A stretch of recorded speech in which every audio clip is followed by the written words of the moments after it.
Il y a 20 ans, le vol libre n'existait pas. Il y a 15 ans, on faisait des sauts de puce.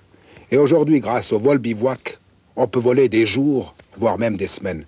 L'idée du bivouac, elle m'est venue en 84, lors d'un vol Salève-Montélimar, de l'ordre de 200 km environ, et où je me suis dit, c'est quand même trop bête, un aussi beau vol, gâché par le fait de devoir rentrer en voiture jusqu'à la maison.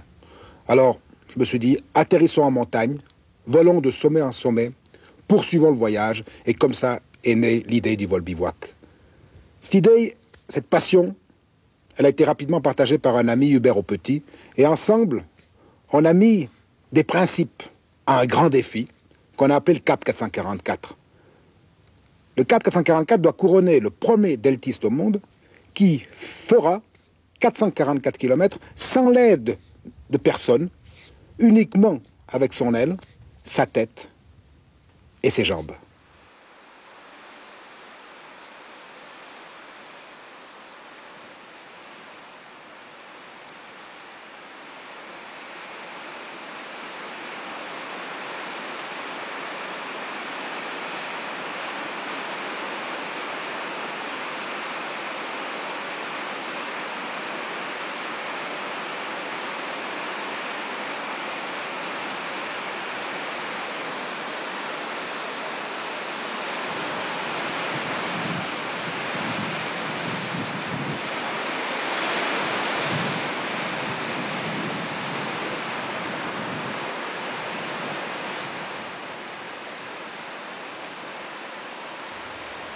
Les débuts furent plutôt difficiles.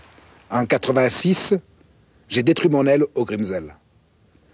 2 ans plus tard, la veille du départ, je me déchirais le talon d'Achille. Heureusement pour moi, en 89, j'ai relié Chamonix à Nice en 5 étapes, avec pour dernier bivouac l'hôpital de Nice pour une luxation de l'épaule. Ça m'a empêché malheureusement de retourner sur mes pas et de rentrer en delta à la maison. L'année suivante, c'était en 12 jours le premier vol vraiment poésie. J'ai connu les bergers et les bergères, un plaisir énorme. Et puis là, je suis reparti, la même année, de Fiche dans le Haut-Valais, pour rejoindre Briançon en passant par l'Italie. Un vol qui avait perdu toute sa poésie, car à Briançon, malheureusement, on m'a volé toutes mes affaires, j'ai dû rentrer à la maison et attendre impatiemment l'année suivante pour la grande tentative.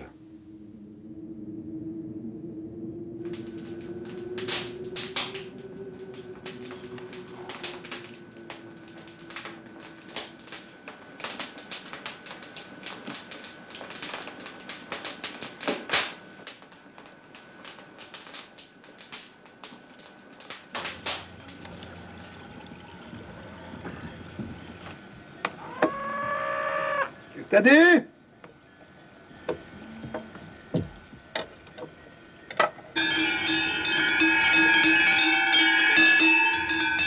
Pour faire du vol bivouac, il faut savoir atterrir comme les oiseaux et maîtriser la technique du contrepente.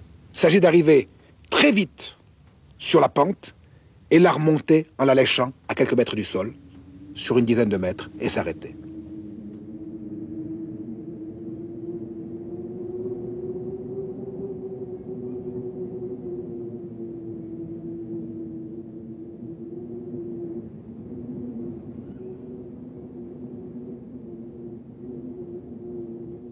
En principe, le soir venu, j'atterris au sommet des montagnes. Mais il arrive parfois que ça se passe plus mal, et j'atterris à mi-pente, voire au fond de la vallée. Et là, j'ai plus le choix. Une seule chose à faire, c'est porter tout mon matériel, environ 45 kilos, au sommet. Je m'y prends en 2 fois. D'abord l'aile, en V sur mes épaules, et ensuite je redescends pour prendre le reste de mon matériel.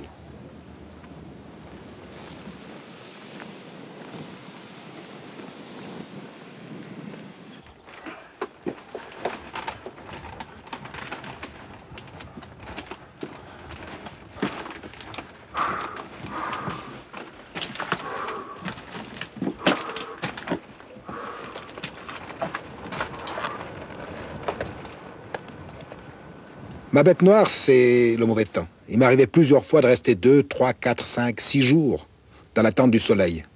Et avec lui, des thermiques qui me permettent de poursuivre mon voyage.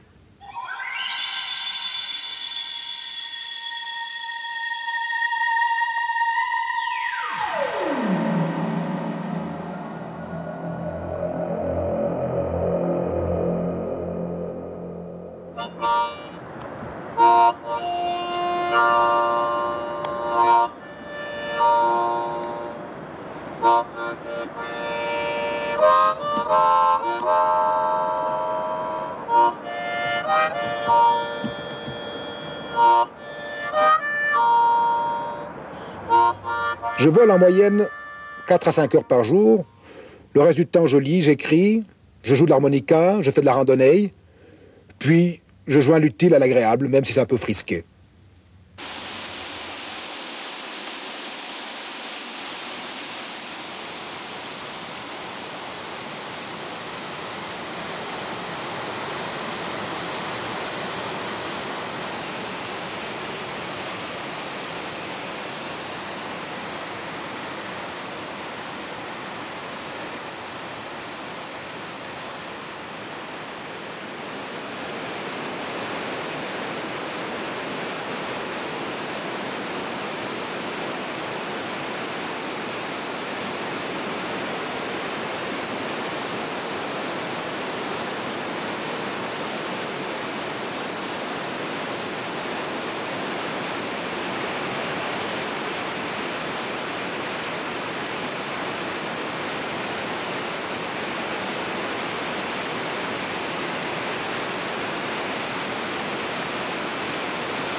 L'un des grands charmes du bivouac, c'est de trouver le soir, pour dormir, une cabane ouverte, avec parfois un petit peu de bois pour faire du feu, et même, ça m'arrivait souvent, un petit mot qui dit « servez-vous ». Et on y trouve du riz, du sucre, du thé, et mille autres choses qui font le bonheur d'un voyageur.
Quand je ne trouve ni cabane, ni refuge, ni berger, ni bergère, eh bien je couche tout bêtement à la belle étoile et je m'arrange de mon mieux pour que la nuit soit agréable.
Le plus difficile, ce n'est pas l'atterrissage en montagne, c'est surtout le décollage.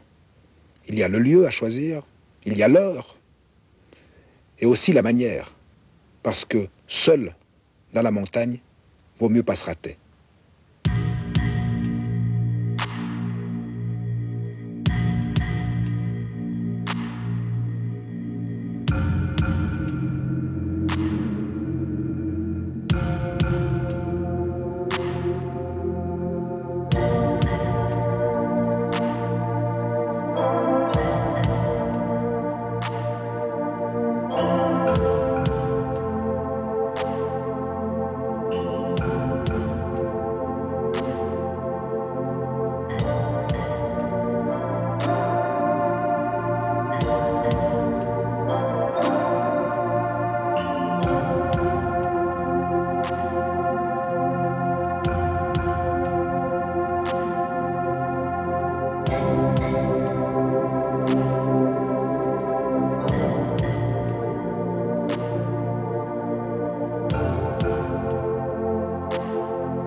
Le vol bivouac, ce n'est pas la solitude, bien au contraire, c'est la rencontre de l'autre. Avec mon delta, je vis à l'altitude des bergers et j'ai découvert un monde fascinant. Que ce soit Vittorio, le ramasseur de camomille, ou alors Claude, le planteur de marijuana, ou encore Christa, la belle, Martina, la sauvage, ou Gisèle, l'amie, tous sont le symbole de la simplicité, de l'hospitalité et de l'amitié.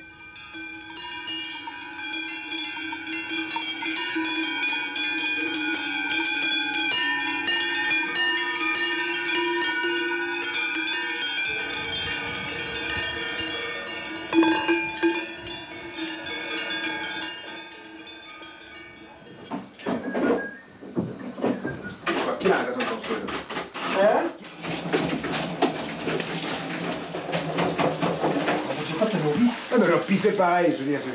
Ouais, la piste. C'est une vessie qui se...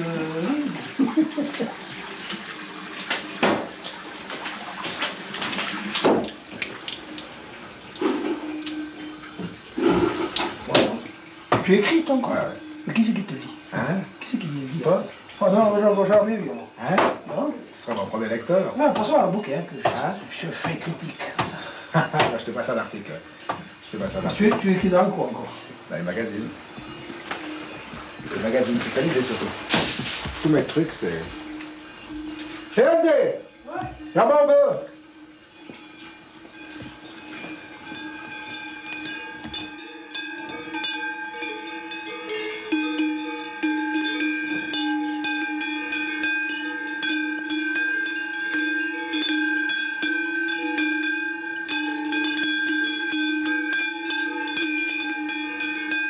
Le 22 juillet 91, je repars pour une nouvelle tentative de Cap 444. Le premier vol est extraordinaire. Je fais 130 km à des altitudes de plus de 4000 mètres. Mais les lendemains sont beaucoup plus difficiles. Et je me souviens du 27, c'était presque l'abandon. En l'air, j'ai lâché 3 mamans. Maman, c'est mon échelle Richter. Je l'appelle quand c'est vraiment très turbulent. Puis tout d'un coup, il y a une accalmie et j'ai posé en altitude près d'une cabane merveilleuse. À l'intérieur, il y avait une bergère tout aussi merveilleuse. Elle s'appelait Gisèle. Je n'oublierai jamais ce matin ensoleillé, dans une nature extraordinaire, avec en point de mire le Mercantour, avec les ânes qui nous regardaient faire, Gisèle qui s'occupait de ses moutons malades, les chiens qui courent après les marmottes, et puis soudain, l'aigle qui apparaît, l'aigle qui vient sur nos têtes et qui tournoie. Après cela, ça a été presque une formalité, tout a été très simple. Après 8 jours de vol, j'ai bouclé le 444, j'ai dépassé les 444 km. J'ai aussi dépassé le temps qu'on s'était imparti de 3 jours, mais si j'avais pu faire 10 jours de plus, je les aurais faits. Et j'ai réapparu 15 jours après mon départ à Saint-André-les-Alpes, près de mes copains, près de mes amis, près de ma voiture, après avoir fait un voyage extraordinaire avec mon Delta.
J'ai dignement fêté cette victoire que je pourchassais depuis 8 ans. Mais ce qui me réjouit le plus, c'est que ces 444 km ne sont rien par rapport à ce que nous réserve l'avenir.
Thank you.